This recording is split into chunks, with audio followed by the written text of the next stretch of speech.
पनवेल महानगरपालिका निवडणुकीच्या पार्श्वभूमीवर कामोठे कॉलनी फोरमचा निर्धार मेळावा उत्साहात पार पडला।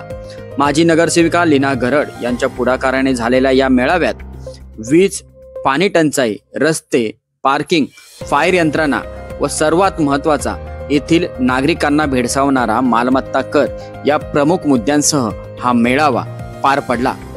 फोरमच्या माध्यमातून कामोठे प्रभागातील जास्तीत जास्त नगरसेवक निवडून आणण्याचा मानस आमचा असल्याचं फोरमच्या अध्यक्षांनी सांगितले।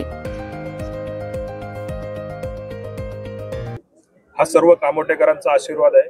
गेली 5 वर्ष या शहरामध्ये जे काम केलं आहे तर या सगळ्यांच्या आशीर्वादाचा लाभलेला आहे। भूमिका स्पष्ट करण्यासाठी आजचा हा निर्धार मेळावा होता। सभागृहामध्ये जाऊन विकास घडवायचा आणि त्यासाठी जाहीरपणे काही नावं आम्हाला जनतेसमोर आणायची होती। त्यासाठी आजचा निर्धार मेळावा घेऊन आम्ही आमचं मनोगत कामोठेकरांसमोर व्यक्त केलेलं आहे। ही सुरुवात कामोठे शहरापासून झालेली आहे।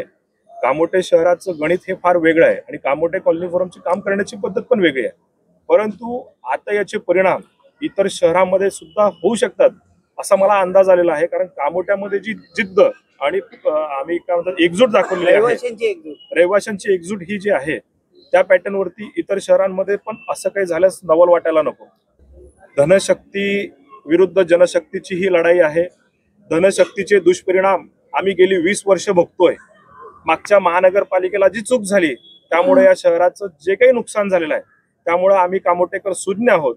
यापुढे धनशक्ती पुढे माझा कामोठेकर झुकणार नाही।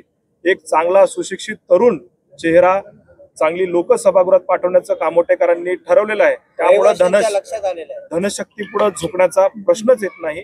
ही लढाई आता जनतेच्या हातातली लढाई आहे आणि जनता योग्य निर्णय मतपेटीमधून 100% व्यक्त करेल। आजचा जो मेळावा आहे हा कामोठे कॉलनी फोरमचा आहे। आम्ही सर्वजण कुठल्याही राजकीय पक्षाचे प्रतिनिधी म्हणून इथं उपस्थित नाही आहोत। लीना मॅडम या शिवसेना पक्षाच्या अधिकृत पदाधिकारी आहेत, पण त्यासोबतच शिवसेनेमध्ये जायच्या आधीपासून त्या कॉलनी फोरम मध्ये आहेत आणि कॉलनी फोरमच्या त्या अध्यक्ष आहेत। त्यामुळे या दोन्ही गोष्टी वेगवेगळ्या आहेत। कॉलनी फोरम म्हणून भूमिका वेगळी असेल, शिवसेना म्हणून भूमिका वेगळी असेल। आज इथं सर्वजण जी जमलेत ती कॉलनी फोरमसाठी जमलेत आणि जे उमेदवार आहेत ते कॉलनी फोरमचे उमेदवार म्हणून जनतेसमोर प्रोजेक्ट झालेले आहे। त्याच्यात ते पाण्याचा प्रश्न आहे, रस्त्यांचा प्रश्न आहे, आरोग्याचा प्रश्न आहे, वाहतूकचा प्रश्न आहे आणि त्याचबरोबर मालमत्ता कराचा प्रश्न आहे। हे सगळे प्रश्न घेऊन कॉलनी फोरम या निवडणुकीत अग्रेसर असणार आहे। बोर्ड 11 उमेदवारांचं ऑलरेडी या इथं लावलेलं आहे आणि 11 उमेदवारांनी आपलं मनोगतही व्यक्त केलेलं आहे की आम्हाला आपण या सभागृहात पाठवावं। मेळावा कामोठ्यात झाला, ही सुरुवात झाली। आता आपल्याला लवकरच प्रत्येक विभागातून किंवा प्रत्येक प्रभागातून किंवा प्रत्येक नोड मधून आपल्याला विशेष त्याच्या बातम्या मिळतीलच।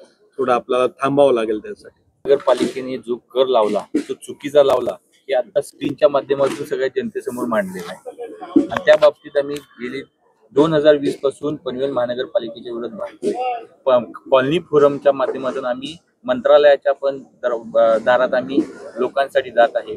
त्या माध्यमातून आता गेली जवळजवळ 250 ते 300 लोकांना त्या 15 दिवसात आम्ही कलम 129 लावून त्यांचा जवळजवळ 65 ते 85% पर्यंत कर कमी केलेला आहे।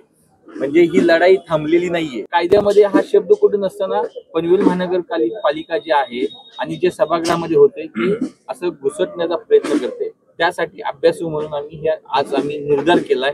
आम्हाला मालमत्ता कर साठीच पनवेल महानगरपालिकेची ही लढाई लढायची आणि तिथे नगरसेवक म्हणून जर आम्ही निवडून आलो तर हा जो पनवेल महानगरपालिकेने जो लावलेला कर आहे त्यामध्ये 65% कर हा नक्कीच कमी करणार।